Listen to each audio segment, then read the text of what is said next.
Electric and autonomous vehicles. I believe in the theme long term. I think there's fiscal power behind it. I think there's consumer power behind it. You want to do it in a diversified way, not just picking one stock. So looking at components that also go into these vehicles along with the automakers. I first bought Starbucks on February 2nd at I bought it at 101.32. I've got about a 9% gain, but the stock since July has been moving sideways to lower. It's time to get out onto something better, and that'll be Ford Motors. Right. Two reasons. One, the reopening is occurring, and two, China doesn't matter to this stock. It's already out of it. Dick's Sporting Goods reports in the morning. Tough comps, but I think they'll exceed and beat the numbers that they forecast. Rivian is down, 12.5%, almost 13%. I own Rivian calls now. As you recall last week when I was on with you, I said I traded out of the stock at 160. 105 to 160. You don't want to look a gift horse in the mouth.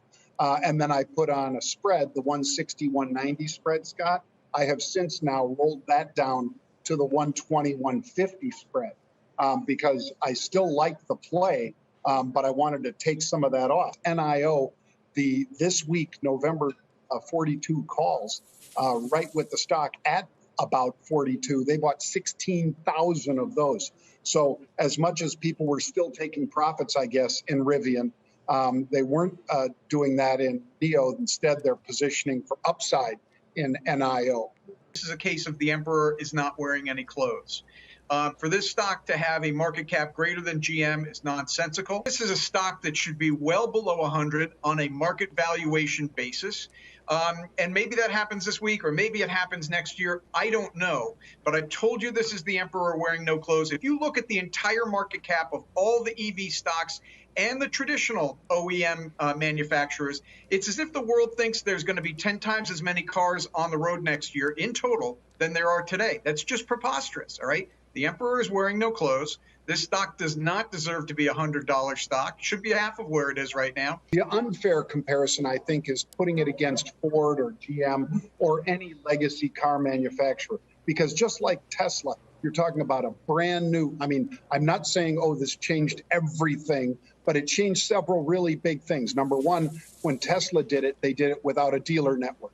Number two, they didn't have the pension issues that the other car manufacturers around the world have.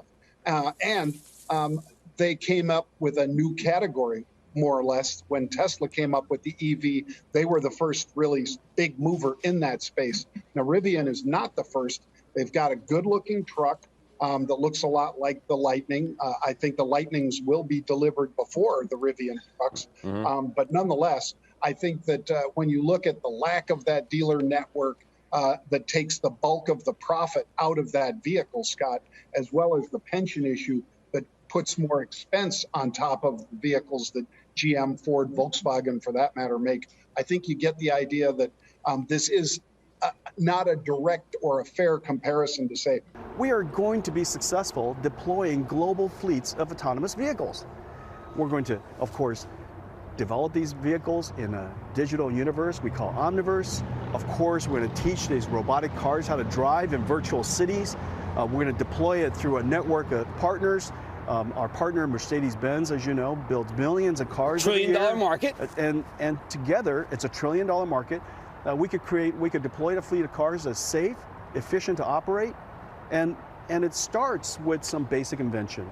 That's an example of something that works incredibly well. This is what we've been taught. A car's going down the street, and it's got 3 people directly in front of it, and it's got 1 to the right. And it's an autonomous car, and does it know which ones to basically kill?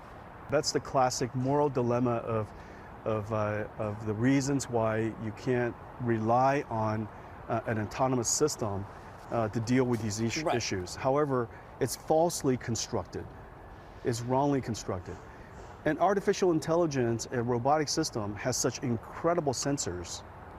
It can perception so far into the distance. It thinks so quickly. It's never, ever tired. It's not surprised, ever. And therefore, it doesn't have to deal with this.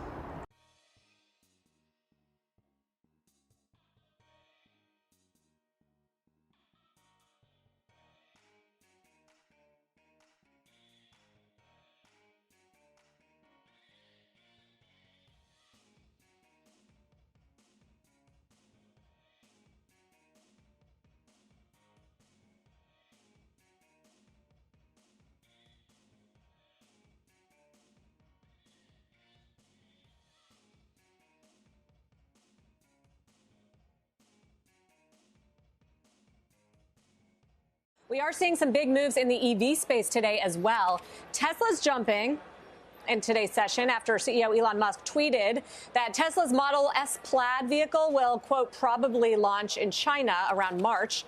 General Motors also rallying after telling CNBC it has acquired a 25% stake in Pure Watercraft. It's an electric boating startup based in Seattle. And meantime, check out shares of Rivian extending today Friday's losses after news that the EV company's deal to jointly develop an EV with Ford has been canceled. Shares of Ford, on the other hand, are surging today. Rivian's a startup that's trying to ramp production of an electric sport utility vehicle and pickup truck. I think the bigger question is what are the traditional OEMs doing? I mean, just out today, I think news that GM bought a stake in a electric boat company, which means they're getting into the boat business.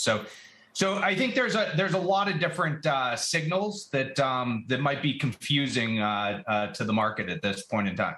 When you look at these companies, it's not that they don't have the capability. It's really gets into the culture, and spinning those out might be a way to get around that. Let's look at Uber. How many taxi drivers did Uber train to code? I think the number rounds to basically zero. So the same is happening in terms of the auto OEMs trying to move into the EV space as well. You've been following the energy transition and the moves from the Biden administration very carefully, including this new bill, which prioritizes EVs that are made by unions.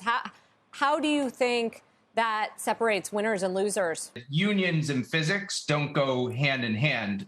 However, I do think that looking at the larger and the broader energy transition and the move to electrification, there are going to be winners and losers. Here is one area that we pay special attention to in terms of the semiconductor industry. There's a company, Wolfspeed, that we follow, focused on making semiconductors more efficient by going to from silicon to silicon carbide. Policies that are like that will probably destroy more value than create it.